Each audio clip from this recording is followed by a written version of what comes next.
In this video we'll be talking about the next Hobie Kayak Series round, my current Hobie Kayak setup, and also the gear that we'll be taking to the next Hobie Kayak Series round. Stay tuned.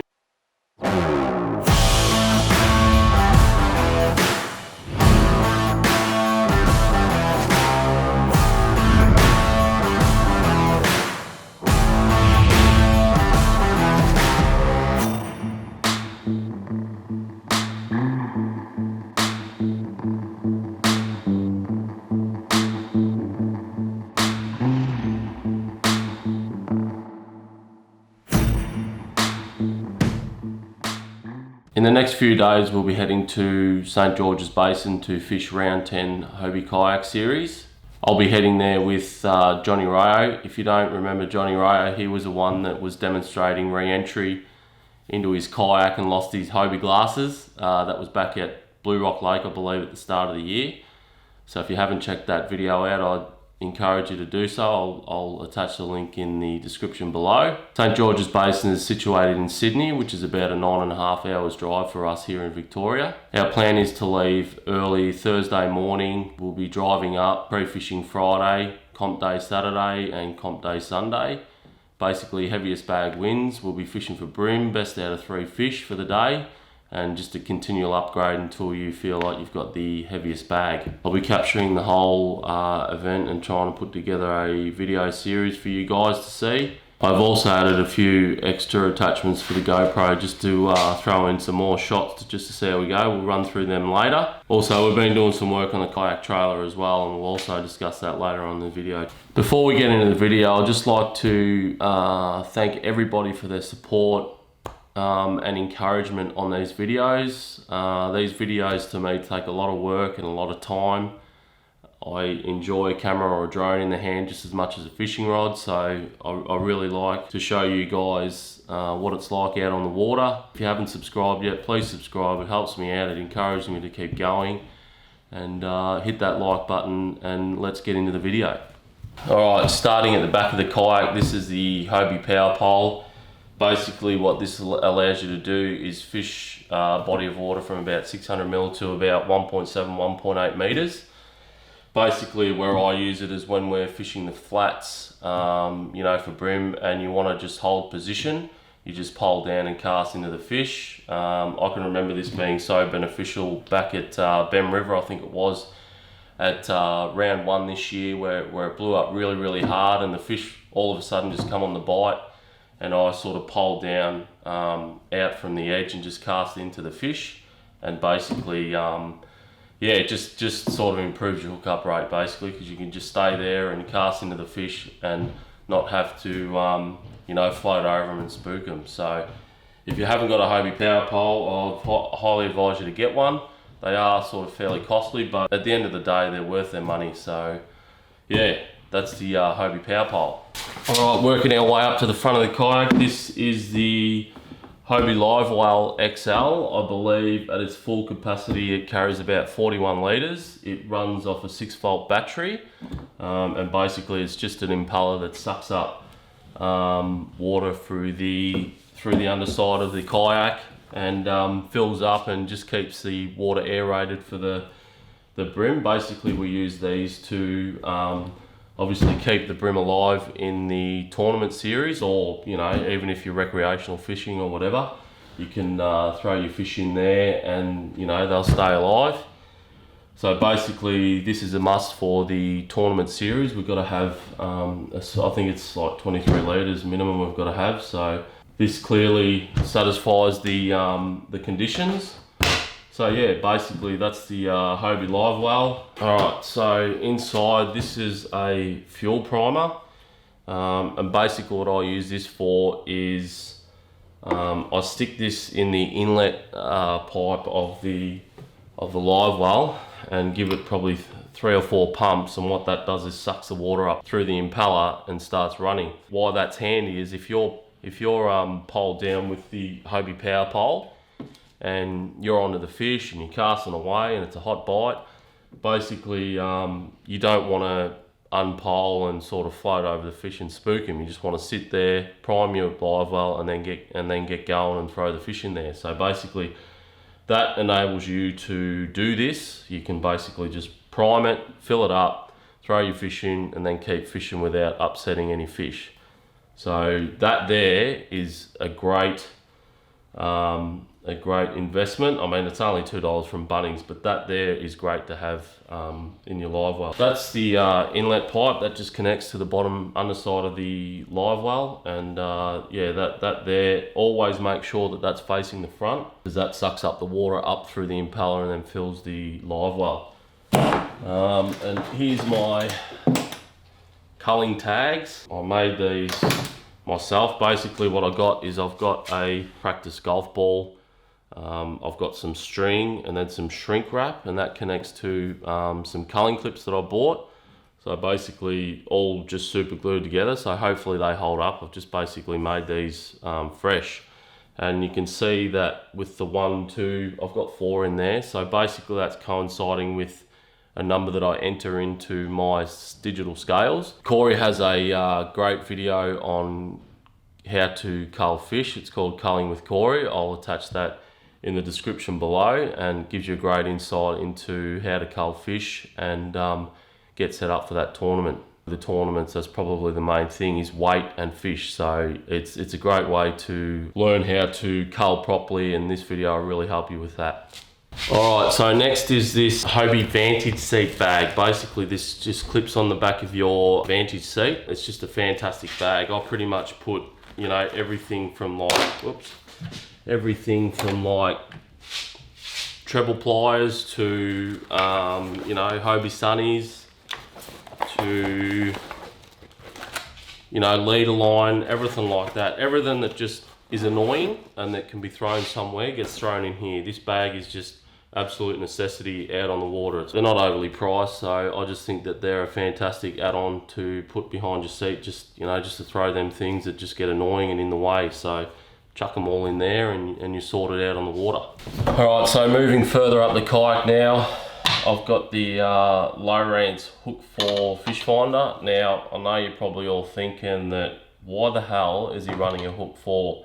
And my answer to that is the fish finder is the one thing that I've neglected on this kayak. I've got everything else bar the Hook 4. Now, in my defense, I've invested a hell of a lot of money at the moment in the last probably 6 months on bloody camera gear, fishing rods and everything else. I'm definitely looking at TI2 9" for next season. That'll be a given. I'll have that. So hopefully next time I give a rundown on a kayak there'll be a 9" TI2 sitting there. So fingers crossed that happens. It's a good little fish finder, but obviously tournament fishing and stuff like that, I want the side scan and things like that. It's something that I'm really missing. So yeah, hopefully in the new year I'll be looking at a new TI2 9". So alright, so moving further down the front, I have in this hatch, basically I've taken out the tackle trays and I've put this insert here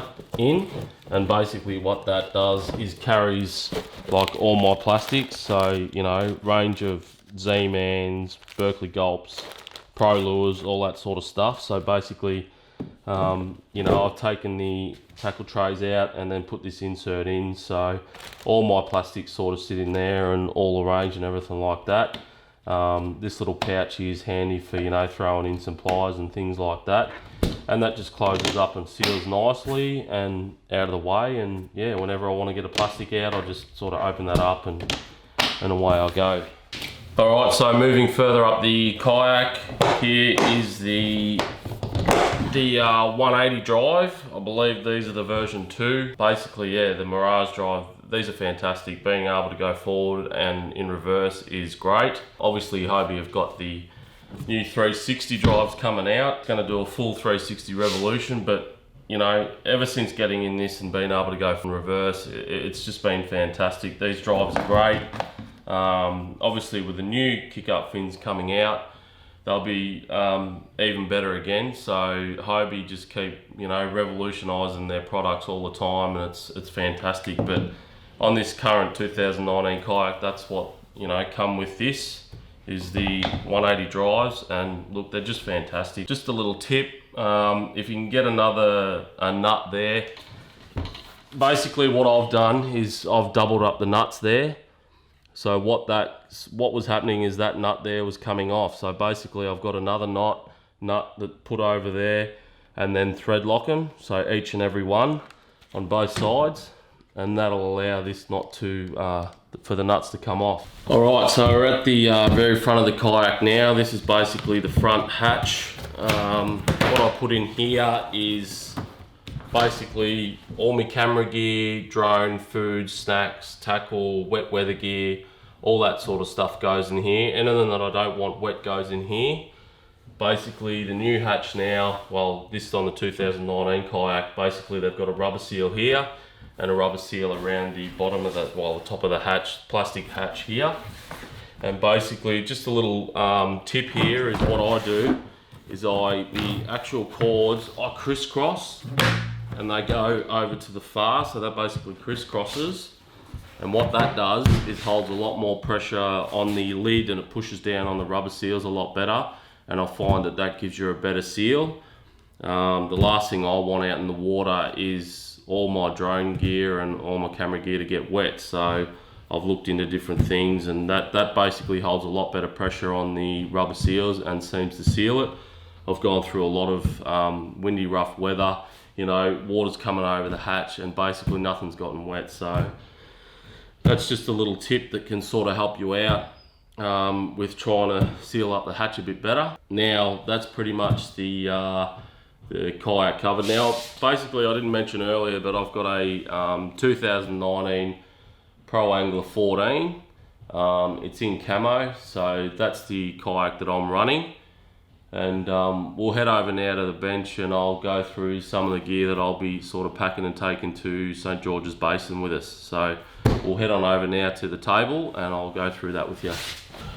Alright, so here we are at the table. I've pretty much got majority of the stuff that I'll be taking with me. There's probably some other things missing, but it'll take me forever to go through it. So basically I've just got this, I've got this little tactic tray.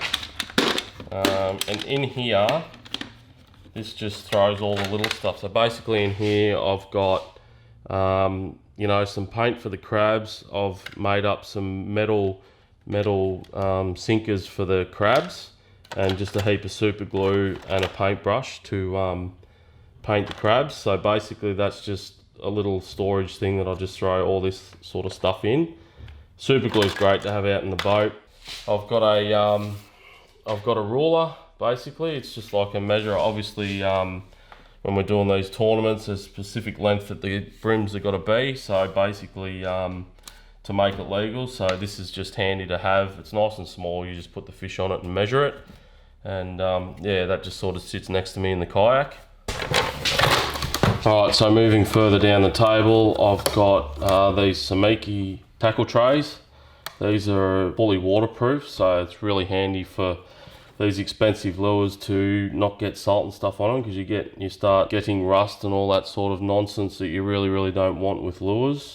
Take it from me, I've learnt the hard way. I've got some lures that, you know, got damaged due to water getting in, so hence this is why I invested in some better tackle trays. This is how I organise my tackle. The hook's just hooking top of the foam. So far it seems to be working okay. So with St. George's Basin, I've been told that there could be prawn in the system. So this here is a jackal squirrel. Basically this imitates a prawn. So I did really well probably 2 years ago around one at Bem River. I was throwing these, there was a lot of prawns in the system, so and these seem to attract big fish. I don't know why, but yeah, they attract big fish. I fished these in round one the start of this year at Bem River. Didn't do too well because apparently I found out that there was no sort of prawns running in the system, so that sort of ended up being like a more of a plastic bite. I was catching fish on slim swims in bloodworms and things like that, more of a 1.8 to 2.4 depth range rather than, you know, sort of a metre flat. So yeah, so I'll definitely be throwing that. I'll be throwing these. These are a Hurricane Fat 37, I believe. I think that's camo crab, I believe that colour. So I'll be throwing that as well, just slow rolling along the weed beds and things like that. I'll just have to basically sort out the system. Also, I've got a range of lures in here, Daiwa double clutches, you know, your cranks, some of these small lures here like the SX40s and things like that in the camo crab colour. And if we go to the other side, best thing about these, they're dual-sided as well. I've got some jackal chubbies in here as well, so I'll be definitely giving them a burl. Some surface lures here, bent minnows, you know, the famous colour there, the pink head.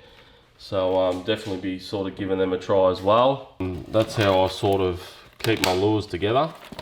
I'll just throw that back in there. Okay, so I also have these Samiki, these smaller Samiki tackle trays. Basically, I'll keep my crabs in one side and I'll put the vibes in the other side, and also I've got some treble replacement hooks as well. I've also got another one. Basically, I really like this setup. It's sort of, I keep my jig heads in here.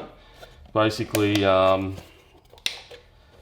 weights range from 1/8, 1/12, 1/16. Turn over and I've got more 1/16, 1/20, and then some 1/28 hidden weights. I've got to put some more in there for St. George's Basin, but yeah, so far I really like that design for the jig heads. Alright, so now we move into some rods. Got this Ian Miller Grub Freak. It's a 1 to 3 2-piece, basically designed for grubs, but I have been sort of fishing crabs with it and getting a good result with that. So I will be looking at a Twitch Freak soon. But yeah, that's basically one rod. I've also got this Daiwa Hyper. This is also a 1 to 3 2-piece. I've been using this for lure work, some hard body work. Moving up, I've got a Samurai Infinite. I really like this rod. It's nice and light. This is a 6'9" rod. It's 2 to 6 pound, which is 1 to 3 kilo. Really nice rod, nice and light. I've been, you know, using this for plastics fishing and all that sort of stuff. So yeah, that's the Samurai Infinite. I've got 6'10", this one. So this is the JML Perfection. So that's a really, really nice rod as also. I've sort of just been using that for plastics and hard bodies as well. Really, really light in the tip. Also, I've got two of these. This is a 2508 Daiwa reel. I've got it's basically on 12-pound braid, and I normally fish with about 4-pound leader. Might go down to 3, just depending on the fish. So yeah, that's a Daiwa Certate 16 2508. I've got two of them reels. They're a really, really nice reel. I wanna upgrade to some more Certates, but basically this is a Shimano Stratic 2,500. Basically all my reels are 2,500. So yeah, so that's a Stratic reel, but I will be sort of updating to all the Certates in the very near future. Alright, so moving right along, I think that's pretty much all my fishing gear. I'm not going to go through everything. I'll basically be taking this box as well. This box has got an assortment of stuff in it. This has basically got some GoPro stuff. That's got that lead there enables me to hardwire the power pole. Just got some all my charging equipment stuff goes in that box, so that'll also be coming with me. Obviously the most important thing is a PFD life jacket. So this is a PFD Storm Rider angler vest. You can basically pick this up from Action Water Sports in Geelong. That's our local Hobie dealer. Head on down there and speak to Glenn Sheldon. You can get these life jackets here. But yeah, that's basically, this is a you know, inflatable one. So basically when I pull that cord, that'll inflate. So very, very important to have a good life jacket out on the water, obviously, because at the end of the day, your life's at risk, and you know, never ever go out when it's really, really rough or blow in a kayak, because no fish is worth your life, basically. So very, very important is to have a good life jacket. Get into the camera gear now. So basically this is my Mavic 2 Pro drone. This is what you see all the footage on. This has a 1-inch sensor in the camera. I won't go into details this because that can be for another video. But basically, yeah, that's my Mavic 2 Pro drone that I use. And I sort of hand launch in the kayak and hand land in the kayak. So it's a bit of skill to get that right. I've had a couple of close calls. Another way that power pole comes in useful is when I pole down and I land this, because one of the things is flying this drone, when these want to stay in the one spot, and when you're in a kayak you're slowly floating away. So I nearly lost this one day because it was wanting to stay stationary but I was floating away. So another reason why that power pole is good for me is I actually pole down and then land this drone slowly and then hand catch it. That's obviously the remote control for the drone.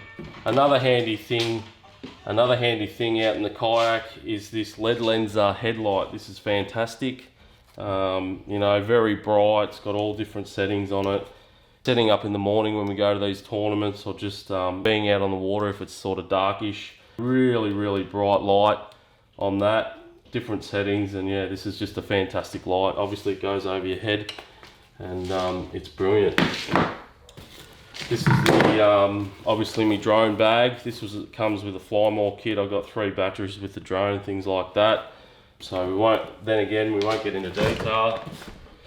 I run the GoPro 7. I did lose a GoPro 6 about a year ago over the side of the boat. It popped out of its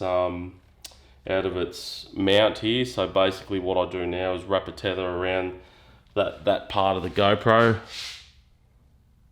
I wrap a tether around that part, so if it does pop off the mount, it's still safe. So yeah, basically I'm learning by lessons. What else have we got here? Basically on the GoPro thing again, this is a mount that I use. Obviously the GoPro clicks onto there. These just call them like a flexi jaw setup. So basically I'll put the GoPro there, that clamps onto the H rail, and yeah, this would probably have to be the best way that I mount my GoPro. It just clamps onto the H rail, it clamps onto trees, it clamps onto all sorts of things. So this is by far one of the best mounts you can get for your GoPro. Now this is suction cup for the GoPro. Basically this is new, I've just bought this. I want to try and get some different shots while doing the vlog of the St. George's series, where I can sort of clamp it to the car looking back at us, or doing a time lapse from the front of the car on the road. So that'll might open some different shots up in the vlogs. I don't know, it's obviously trial. So yeah, that's another mount that I've sort of added to the arsenal. I've also got a chest strap coming. I want to try and get some shots of the live weigh-in on the first and second comp days. I want to try and get you guys there with me when I go in for weigh-in. So basically chest mount, have it recording, go up there with the live weigh-in and just try and record the whole thing. Another spin on the vlogs, because I haven't really shown you that side of it. Basically now what's shooting there is the A6500 with a Sigma lens. It's a 16mm f1.4 lens. And the microphone you can hear is a Rode VideoMic Pro Plus. I've got that on a tripod as well. That's a ProMaster tripod, so I've just bought that. With the A6500 I've also got a zoom lens, which this is the 18-135 zoom lens. Also attached that to the A6500. That's a kit lens that comes with it. Yeah, I really love the A6500. It's nice and light. You can throw it around in the kayak and stuff like that, and it's not overly bulky. Gets the job done really well for me. That's the Joby GorillaPod. I use that, you know, if you're stationary or you want to do a drive-by or something in the car, that sort of connects the camera to there and drive past and set that up in a tree or anything like that. I can do time lapses with it or things like that. You can also, you know, hold it out when you're talking to the camera and vlog with it. So that's the Joby GorillaPod. They do get a bit funny after a while. They sort of lose their effectiveness, so to speak. But yeah, that when they work well, they work well. The Joby GorillaPods. This is my camera bag. I was given this. This was given to me by a mate. So basically, this just keeps all my camera gear and everything in it like that. I'll be also taking my wet weather gear because I learnt the hard way. If you notice in the Nelson series, I forgot my wet weather gear, so I paid a hefty price for that. So definitely this year I'll be taking my wet weather gear. These are my dry pants. These go over me shorts or whatever I've got. They've got a full feed in them. You can get these from Glen Sheldon at AWS also. Just, yeah, these are fantastic dry pants. They keep you dry and they actually serve a really good purpose. So these will definitely be going into the bag for the St. George's round. Another one is, I'll actually flick you over to a shot of this actually installed, but this is my kayak cover that I've put on my kayak. This is fantastic. I can leave, you know, the seat in and everything like that in the kayak and not have to worry about dust and things like that. So you can also get these from Action Water Sports. Speak to Glenn in the shop there and he'll sort you out with these kayak covers. They're fantastic. Alright, so we're here now with the kayak trailer. We will be taking this up to St. George's Basin. Basically, this is designed to carry 2 kayaks. This was purchased at Action Water Sports in Geelong, our local Hobie dealer, Glen Sheldon. So basically, all we've done to this is actually added these 2 bars here. Normally you just have these 2 bars across here, but we just wanted that sort of added security of adding these 2 bars pretty much similar to the bottom bars with the cover bags. So yeah, so Johnny Rayo sort of welded these up about a week ago. I've painted them, we've put the covers on and it should be good to go. And also what I've done is I've made these 100mm pipes. Basically, I'll have one go on this side, one go on that side. What it is for, obviously, is to cut all our rods up there. Basically, I've got 5 rods, Johnny's got 5 rods, so having 10 rods in the car trying to travel to Sydney is just, it's no good. Like, you know, we've got to put them in the front seat and the poor person in the passenger seat just, yeah, has no room. So what we're going to do is we're going to stick them in here. Obviously that unscrews. So we're going to stick them in there in rod armour and also with a heap of towels and stuff like that and jam some paper in. So basically that's the plan with the trailer. Just a couple of modifications before St. George's Basin. And that should be good to go. And yeah, that's the trailer and how I transport my kayaks. Alrighty guys, there you have it. That's just a full rundown on my kayak setup and what I'll be going into fishing St. George's Basin this weekend. Yeah, hobefully see you there. Really looking forward to St. George's Basin. Big shout out to Steve Fields too. This will be the last time he'll be hosting these Hobie Kayak Series rounds. He's heading back to Florida and continuing his employment with Hobie over there. So big shout out to Steve. Wish you all the best, mate. Without you, you know, none of this sort of stuff will be possible. He gives us a chance to sort of fish around Australia, and also some of the guys have fished, you know, the Hobie Worlds and stuff like that. So I've only been sort of fishing these things the last couple of years, these series, and they're so well run. Anyone that's daunted by these, don't be. They're just a fantastic tournament series, and you know, you just make a heap of great blokes. That being said, if you're new here, please subscribe to the channel. With all the encouragement and stuff that I've got over the last couple of months with all the vlogs and stuff like that, it's just really humbling. That being said, I will see you for the part 1 St. George's Basin vlog series, and until then, enjoy the channel, watch the other stuff, and I'll see you there.